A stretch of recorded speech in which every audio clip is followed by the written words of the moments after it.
بسم اللہ الرحمن الرحیم۔ السلام علیکم دوستو، اقبال وائز میں خوش آمدید۔ حاضر ہوں جن ذات کا تیسرا حصہ لے کر۔ میں اسی رات کو یاسر کے ساتھ انارکلی بازار پہنچا۔ بازار بند ہو چکا تھا۔ یاسر نے مجھے بہت سمجھایا، بڑی کوشش کی کہ میں مولوی کفایت اللہ جیسے خطرناک آدمی کے خلاف انتقامی کارروائی سے گریز کروں، مگر میں بے انتہا جلا ہوا تھا۔ میں نے اس لیے یاسر کی بات نہیں مانی اور مولوی کفایت اللہ کی دکان میں آگ لگا دی۔ آگ اتنی زبردست لگی کہ آس پاس موجود دکانوں کے جلنے کا خطرہ بھی پیدا ہو گیا۔ یاسر نے مجھے اس خطرے سے آگاہ کیا۔ ظاہر ہے دوسری دکانداروں سے میری کوئی دشمنی نہیں تھی، اس لیے میں نے آگ کو پھیلنے سے روک دیا۔ مولوی کفایت اللہ کی دکان میں جتنا بھی کپڑا تھا جل کر خاک ہو گیا۔ اس سے میرے جذبہ انتقام کو بڑی تسکین ملی۔ کسی بھی طرح صحیح میں مولوی کفایت اللہ کو نقصان پہنچانے میں کامیاب ہو گیا تھا۔ مالی نقصان بھی بہرحال آدمی کو صدمے سے ہی دوچار کرتا ہے۔ دوسرے دن صبح ان تماشائیوں میں خود بھی میں شامل تھا جو مولوی کفایت اللہ کی جلی ہوئی دکان کے سامنے جمع ہو گئے تھے۔ توقع کے مطابق مولوی کے چہرے سے انتہائی رنج و ملال کا اظہار ہو رہا تھا۔ دکان کے ملازمین اندر گھس کر اس ملبے میں بغیر جلا کپڑے کا کوئی تان تلاش کر رہے تھے، مگر انہیں ناکامی ہوئی۔ ہر زبان پر بس ایک ہی سوال تھا کہ دکان میں آگ کیسے لگی۔ پھر کسی کو یہ خیال بھی آ گیا کہ اتنی زبردست آگ لگنے کے باوجود کہ ساری دکان جل کر راکھ ہو گئی، آس پاس کی دکانیں کس طرح محفوظ رہ گئی۔ یہ خیال مولوی کفایت اللہ کے کسی ہمدرد کے ذہن میں آیا تھا اور اس نے اپنے خیال کا اظہار بھی کر دیا تھا۔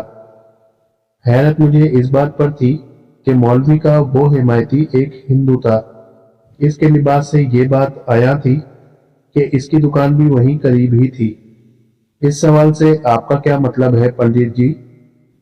سوال کرنے والے ہندو سے ایک پستہ قد شخص مخاطب ہوا۔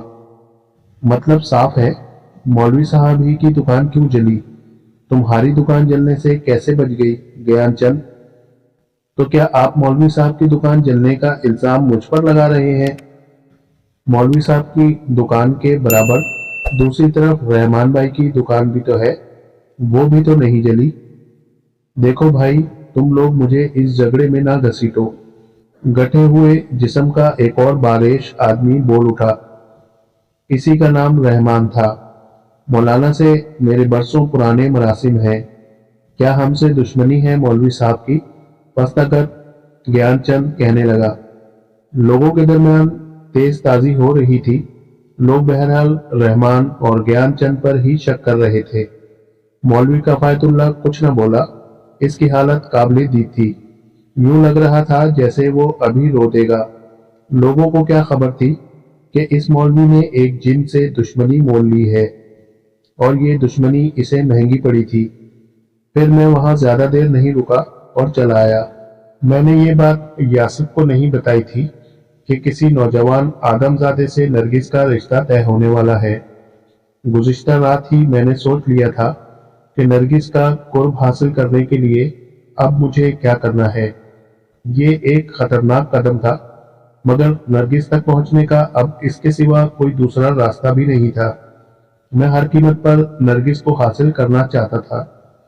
جنات کی مختلف صفات میں سے ایک صفات یہ بھی ہے کہ وہ حسب منشا فرشتوں کی طرح ہر صورت میں ظاہر ہو سکتے ہیں۔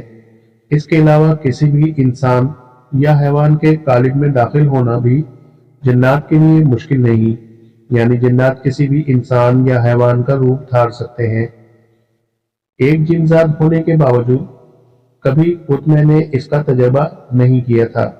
اس کی وجہ یہ تھی کہ میں نے اپنے بزرگوں سے جو باتیں سنی تھی، ان کی روشنی میں ایسا کرنا کبھی کبھی انتہائی خطرناک ثابت ہوتا ہے۔ اس زمن میں سب سے خطرناک بات یہ تھی کہ نادیدہ ہونے پر اگر جن کسی قالب یعنی جسم میں ہو تو اسے قتل کیا جا سکتا ہے، خواہ وہ قالب انسانی ہو یا حیوانی۔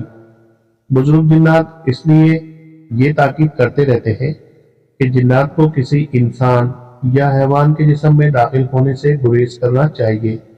اس میں ایک خطرہ یہ بھی ہے کہ کسی جسم میں داخل ہونے کے بعد جنات پر اس جسم کی صفات غالب آ جاتی ہیں، پھر جب تک جن اس جسم کے اندر رہتا ہے اس کی اپنی صفات اور قوتیں تقریباً سلب ہو جاتی ہیں۔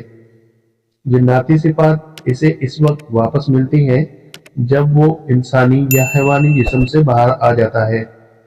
میں نے سوچا تھا کہ اگر میں نرگس کے محبوب اقبال کے جسم میں داخل ہو جاؤں تو اس کا قرب حاصل کرنا میرے لیے مشکل نہیں رہے گا۔ نرگس کے حصول کی خاطر میں یہ خطرہ مول لینے پر تیار ہو گیا تھا۔ نرگس آج ہی رات اقبال سے ملنے والی تھی۔ اقبال سے ملتے ہوئے یہ بات اس کے وہم و گمان میں بھی نہ آتی کہ وہ اپنے محبوب سے نہیں کسی غیر انسانی وجود سے مل رہی ہے۔ نرگس کے رویے سے میں نے یہ اندازہ بھی لگا لیا تھا کہ وہ اقبال سے محبت کرتی ہے۔ میں نے یہ فیصلہ کر لیا تھا کہ بحیثیت اقبال نرگس سے پہلی ہی ملاقات میں اس کا قرب حاصل کر لوں گا۔ اقبال کا جسم اپنانے سے پہلے میں نے اسی روز اس کے بارے میں تمام ضروری معلومات حاصل کر لی۔ اقبال خوبصورت، وجیح اور پرکشش نوجوان تھا۔ صرف نازک کے لیے اس میں بلا کی کشش تھی۔ وہ تعلیم یافتہ بھی تھا۔ حال ہی میں اس نے ایف اے کیا تھا۔ اس کا باپ اسے مزید پڑھانے کے بجائے کہیں نوکر کرانا چاہتا تھا۔ تمام تر خوبیوں کے باوجود اقبال میں میرے حساب سے ایک بڑی خرابی اس کا مضبوط کردار تھا۔ اس کے دامن پر اب تک کوئی داغ نہیں تھا۔ مواقع ملنے کے باوجود اقبال حدود سے آگے نہیں بڑھا تھا جسے وہ اپنی شرافت سمجھتا تھا۔ میری نظر میں کمزوری تھی۔ یہ بات مجھے کچھ ناگوار سی محسوس ہوئی۔ اس کی پارسائی میرے لیے مشکلات پیدا کر سکتی تھی، لیکن نرگس کی آرزو نے مجھے اقبال کی حماقت قبول کرنے پر بھی آمادہ کر لیا۔ میں نے سوچا اس کا جسم تو میرے قابو میں ہی ہوگا، اسے اپنے حکم پر چلاؤں گا۔ جس لڑکی کو میں نے نرگس سے بات کرتے دیکھا تھا وہ اقبال کی چھوٹی بہن شہناز تھی۔ وہ بس معمولی سی شکل و صورت کی لڑکی تھی، ایسی ہرگز نہیں کہ اس کے حصول کی خواہش پیدا ہو۔ شہناز کو قبول صورت بھی کہنا مشکل تھا۔ اقبال سے بڑے دو بھائی اور تھے، شہناز اس سے چھوٹی تھی۔ اس روز اقبال کے متعلق تمام معلومات حاصل کرنے کے بعد میں اس کے جسم میں داخل ہو گیا۔ یہ تجربہ میرے لیے نیا ہونے کے باوجود بے حد سنسنی خیز تھا۔ ابتدا میں کچھ دیر مجھے گھٹن کا سا احساس ہوا، جیسے کہیں قید کر دیا گیا ہوں۔ حالانکہ یہ قید خود اختیاری تھی، پھر بھی میں گھبرا گیا۔ میں سوچنے لگا کہ اقبال کے جسم سے باہر نکل آؤں، لیکن نرگس کے تصور نے مجھے ایسا نہ کرنے دیا۔ وہی جسم تو نرگس کے حصول کا ذریعہ بننے والا تھا۔ تقریباً گھنٹے بھر مجھے اس اذیت کو برداشت کرنا پڑا۔ یوں محسوس ہو رہا تھا کہ اس تنگ جگہ میں رہنا میرے لیے ممکن نہیں ہوگا۔ اگر نرگس کا خیال نہ ہوتا تو میں اس دوران اقبال کے جسم سے باہر آ جاتا۔ پھر یہ طے ہوا کہ رفتہ رفتہ مجھے اس جسم میں قرار آنے لگا اور میری بے چینی ختم ہوتی گئی۔ میں نے اس سلسلے میں انتہائی رازداری سے کام لیا تھا اور کسی کو بھی اپنے ارادے سے آگاہ نہیں کیا تھا۔ میرا قریبی دوست یاسر بھی اس معاملے میں بے خبر تھا۔ اقبال تو نرگس کو اپنانے کے خواب دیکھ رہا تھا، مگر اس کا باپ افضل کچھ اور ہی سوچ رہا تھا۔ یہ بات مجھے اسی روز معلوم ہوئی۔ بعد مغرب کے ایک بوڑھا شخص گھر میں داخل ہوا۔ اس کے چہرے پر چھوٹی سی داڑھی تھی۔ یوں کہا جائے تو زیادہ مناسب ہے کہ اس بوڑھے کی ہر چیز ہی چھوٹی تھی۔ چھوٹی آنکھیں، چھوٹا ماتھا، چھوٹی ناک، چھوٹا قد اور چھوٹا سا جسم، اس پر نام بھی چھوٹے خان۔ وہ شخص اقبال کی ذات برادری ہی کا تھا، کسی دور کے رشتہ دار سے افضل کا ماموزاد یا پھر خالہ زاد ہوتا تھا۔ اقبال اسے چھوٹے چچا کہتا تھا۔ اس رشتے سے وہ مختصر سا وجود گویا میرا بھی چاچا بن گیا تھا۔ اب اقبال کا جسم اپنانے کے بعد اقبال کے سارے رشتہ دار میرے ہی رشتہ دار تھے۔ چھوٹے خان ایک سرکاری دفتر میں انگریز کا چپڑاسی تھا۔ اس کی سفارش پر اقبال کو نوکری ملنے والی تھی۔ اس کے عوض